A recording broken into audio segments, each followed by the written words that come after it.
Hey guys, welcome back to our channel.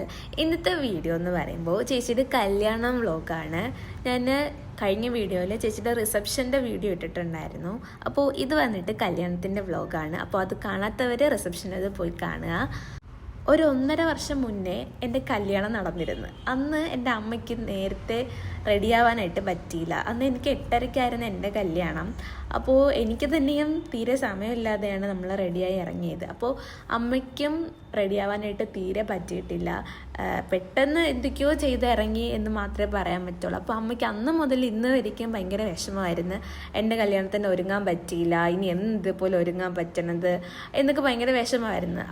ഈ വിഷമം മാറ്റി കൊടുക്കാൻ എൻ്റെ കയ്യിൽ വേറെ വഴിയൊന്നും ഇല്ലാത്ത കാരണം ചേച്ചിയുടെ കല്യാണത്തിന് ഞാൻ അമ്മേനെ ഒരുക്കി തരാമെന്ന് പറഞ്ഞിരുന്നു. അങ്ങനെ ചേച്ചിയുടെ കല്യാണ ദിവസം രാവിലെ എണീറ്റ് ആദ്യമേ അമ്മേനെയാണ് അങ്ങ് റെഡിയാക്കിയത്. ഞാൻ കണ്ണ് തുറന്നതും അമ്മ ഒന്ന് റെഡിയാക്കി തരുമെന്നും പറഞ്ഞ് നിൽക്കുകയാണ്. അപ്പോൾ പിന്നെ അമ്മേനെ അങ്ങോട്ട് സാരി ഉടുപ്പിച്ച് പിന്നെ എന്നെ കൊണ്ട് പറ്റുന്ന രീതിക്ക് ഹെയർ സ്റ്റൈലും ചെയ്ത് മേക്കപ്പ് ഇട്ട് കൊടുത്തു. അപ്പോഴത്തേനും അമ്മയുടെ ലുക്കേ അങ്ങ് മാറി.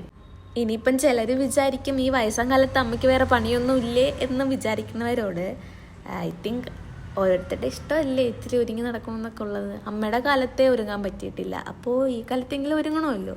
അത് ഉദ്ദേശിച്ചാണ് ഞാൻ അമ്മേനെ ഇങ്ങനെയൊക്കെ ചെയ്തത്. അമ്മ റെഡിയായതിന് ശേഷം പിന്നെ ഇവക്കുട്ടീനെ റെഡിയാക്കി. അപ്പോൾ നമ്മൾ ആദ്യമേ തുടങ്ങിയ സമയത്ത് ഇവ എണീറ്റിട്ടില്ലായിരുന്നു. അതിന് ശേഷമാണ് നമ്മളിങ്ങനെ തലമുടി കെട്ടിക്കൊണ്ടിരിക്കുന്ന സമയത്ത് ഇവ എണീറ്റ്. പിന്നെ അവൾക്ക് എന്തെങ്കിലുമൊക്കെ വേണം, നമ്മൾ കൈയെടുക്കണ എന്ത് സാധനവും അവൾക്കും വേണം. അങ്ങനെ എൻ്റെ കയ്യിൽ നിന്ന് ഒരു ലിപ്സ്റ്റിക്ക് വാങ്ങിച്ച് അവളെ അത് വെച്ചുകൊണ്ടിരുന്നത്. പിന്നെ അവളെ കുളിപ്പിച്ച് അവൾക്ക് ഡ്രസ്സൊക്കെ ഇട്ട് അവളെ റെഡിയാക്കി അമ്മേരെ കയ്യിൽ കൊടുത്ത്. ഇനി റെഡിയാവാനുള്ളത് ഞാനും ചേട്ടനും മാത്രമാണ്. അപ്പോൾ ഇതിൻ്റെ ഇടയ്ക്ക് ഇനി അമ്മേനെ പിടിച്ച് നിർത്തി പോവാൻ ലേറ്റ് ആക്കണ്ടെന്ന് കരുതിയിട്ട് അമ്മേനെയും വാവേനെയും മണ്ഡപത്തിലോട്ട് പറഞ്ഞു വിട്ടിട്ട് ഞാൻ പിന്നെ റെഡി ആവാനായിട്ട് തുടങ്ങി. അപ്പോൾ എനിക്ക് പിന്നെ നോർമലി ഭയങ്കര സമയമൊക്കെ എടുക്കുന്നത് കൊണ്ട് ഞാൻ വിചാരിച്ച് ഇനി ഞാൻ കല്യാണമൊക്കെ കഴിഞ്ഞിട്ടായിരിക്കും മിക്കവാറും മണ്ഡപത്തിൽ എത്തണേന്ന്. പക്ഷേ എന്തോ ഭാഗ്യത്തിന് ഞാൻ സാരിയൊക്കെ നേരത്തെ പ്രീപ്ലേറ്റ് ചെയ്ത് വെച്ചിരുന്നതുകൊണ്ട് എനിക്ക് പെട്ടെന്ന് എടുത്ത് ഉടുത്ത് ഇറങ്ങാനായിട്ട് പറ്റി. പിന്നെ ഹെയർ സ്റ്റൈലും വലിയ വിഷമമൊന്നും ഇല്ലായിരുന്നു. എപ്പോഴും കെട്ടണ പോലെ ഞാനങ്ങ് അതിനെയും സെറ്റാക്കി എടുത്തു. ശരിക്കും മേക്കപ്പും ഹെയർ സ്റ്റൈലൊക്കെ ഞാൻ ബ്യൂട്ടീഷ്യനെ വിളിക്കണമെന്നാണ് ഇരുന്നത്. പിന്നെ ലാസ്റ്റ് സമയത്ത് അതൊന്നും വേണ്ടാന്ന് വെച്ചിട്ട് സ്വന്തമായിട്ടുള്ള രീതിക്ക് അങ്ങ് റെഡിയായി. കല്യാണ സമയത്ത് ചേട്ടന് മേക്കപ്പ് ചെയ്തതൊന്നും ഇഷ്ടപ്പെട്ടില്ല. ഞാൻ നോർമലി നിന്നാൽ മതിയായിരുന്നു. ഇപ്പോഴും പറയും കല്യാണത്തിന് നീ ഓവറായിപ്പോയി എന്ന്.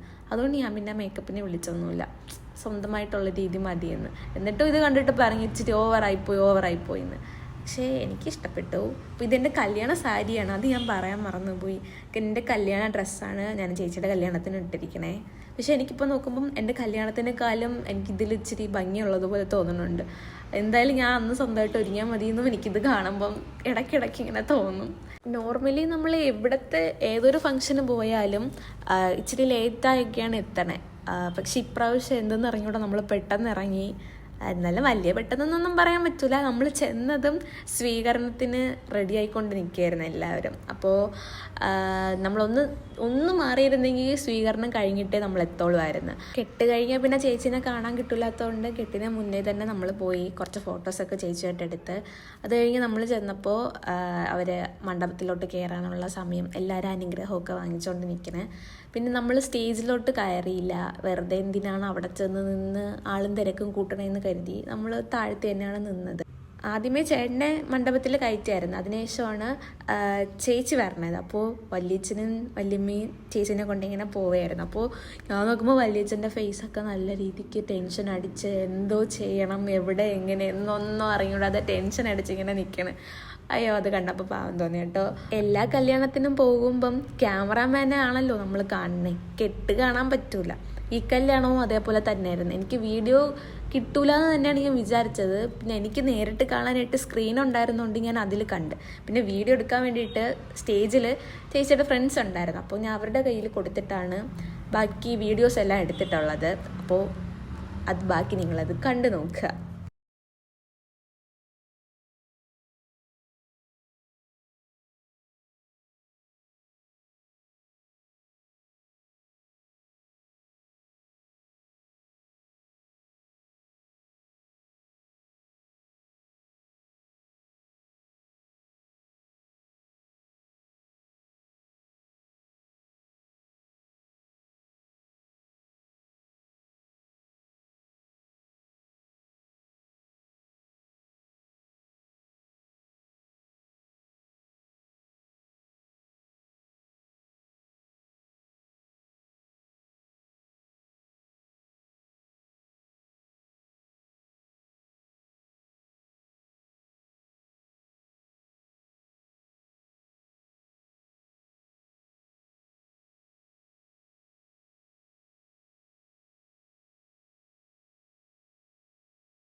ചേച്ചിയുടെ കല്യാണത്തിന് ഞാൻ എൻ്റെ കുറച്ച് ഫ്രണ്ട്സിനെയൊക്കെ വിളിച്ചിട്ടുണ്ടായിരുന്നു, പക്ഷേ ആരുമേ വന്നിട്ടില്ല എന്നുള്ളതാണ് ഏറ്റവും വലിയ സത്യം. എനിക്ക് വിഷമമൊന്നുമില്ല, നമ്മൾ ആരെ എക്സ്പെക്റ്റ് ചെയ്യാതിരിക്കുക, അതാണ് ഏറ്റവും കൂടുതൽ വേണ്ട കാര്യം. പിന്നെ എനിക്ക് ഏറ്റവും പറയാനുള്ളത്, നമ്മൾ 10-15 വർഷത്തെ ഫ്രണ്ട്ഷിപ്പ് ഉണ്ടല്ലോ, അതിനൊന്നും ഒരു വിലയില്ലാന്ന് എനിക്ക് ഈ ഇടയ്ക്കൊക്കെയാണ് മനസ്സിലായി തുടങ്ങിയത്. എനിക്ക് ജസ്റ്റ് ഒരു 1-2 മന്ത് കൊണ്ട് കമ്പനിയുള്ള കുറച്ച് പേരുണ്ട്. അവർ വന്നതും എൻ്റെ കൂടെ നിന്നതും ഒക്കെ കാണുമ്പോൾ എനിക്ക് ഭയങ്കര ഡയമണ്ട് കിട്ടിയ പോലത്തെ ഒരു ഫീലായിരുന്നു. അങ്ങനെ കിട്ടിയ ഡയമണ്ടാണ് ഇവർ 3 പേരും. എനിക്ക് അന്നത്തെ ദിവസത്തിൽ എൻ്റെ വിഷമം കവർ ചെയ്തത് ഇവർ തന്നെയാണ്. I am proud of you പിള്ളേരെ. അവർ ശരിക്കും വന്നത് എന്നെ കാണാനല്ല, എൻ്റെ ഭാവേനെ കാണാനാണ്. എന്നാലും അവർ വന്നല്ലോ എന്ന് ആലോചിക്കുമ്പോൾ എനിക്ക് ഭയങ്കര സന്തോഷം തോന്നുന്നു. അവർ പോയപ്പോൾ തന്നെ നല്ല ലേറ്റായി. അവർ വന്നതും കെട്ടിൻ്റെ സമയത്ത് തന്നെയാണ് പോയതും. അതൊക്കെ കഴിഞ്ഞ് എല്ലാവരും ഇറങ്ങാൻ നേരത്താണ് അവർ ഇറങ്ങിയതും. അപ്പോൾ എനിക്ക് വലിയ സന്തോഷം. പിന്നെ ചേച്ചിയാണെങ്കിൽ പോകാൻ നേരത്ത് ഭയങ്കര കരച്ചിലായിരുന്നു. എൻ്റെ ചേട്ടൻ എടുത്തും കൊണ്ടൊക്കെയാണ് പോയത്.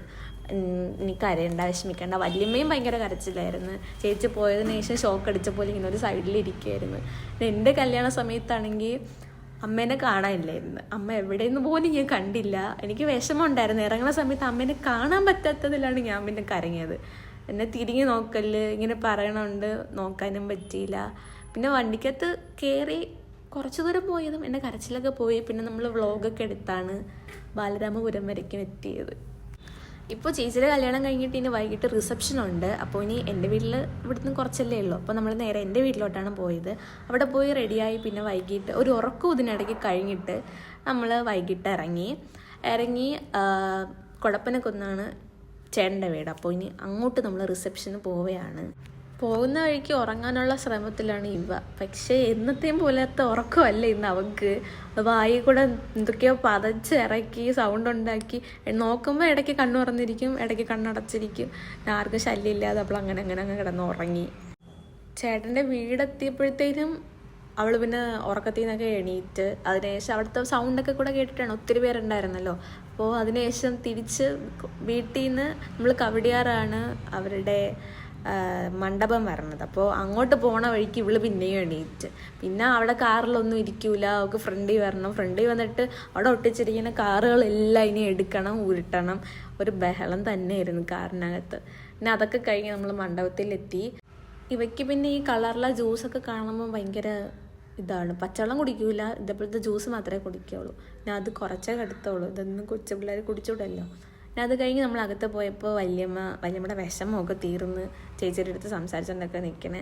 അത് കഴിഞ്ഞ് അവർ ഫാമിലി ഫോട്ടോസൊക്കെ എടുത്തതിന് ശേഷം പിന്നെ കേക്ക് കട്ടിങ്ങൊക്കെ ഉണ്ടായിരുന്നു. അതിനിടയ്ക്ക് നമ്മൾ ഫുഡ് കഴിക്കാൻ ഇരുന്നത് കൊണ്ട് നമുക്ക് കേക്ക് കട്ടിങ്ങിന് നിൽക്കാൻ പറ്റിയില്ല.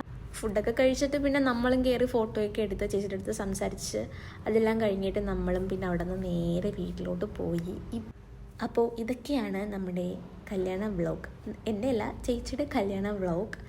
അപ്പോൾ എല്ലാവർക്കും ഇഷ്ടപ്പെട്ടെന്ന് വിചാരിക്കുന്നു. അപ്പോൾ നെക്സ്റ്റ് വീഡിയോ ആയിട്ട് വരുന്നവരിക്കും. Tata, bye bye.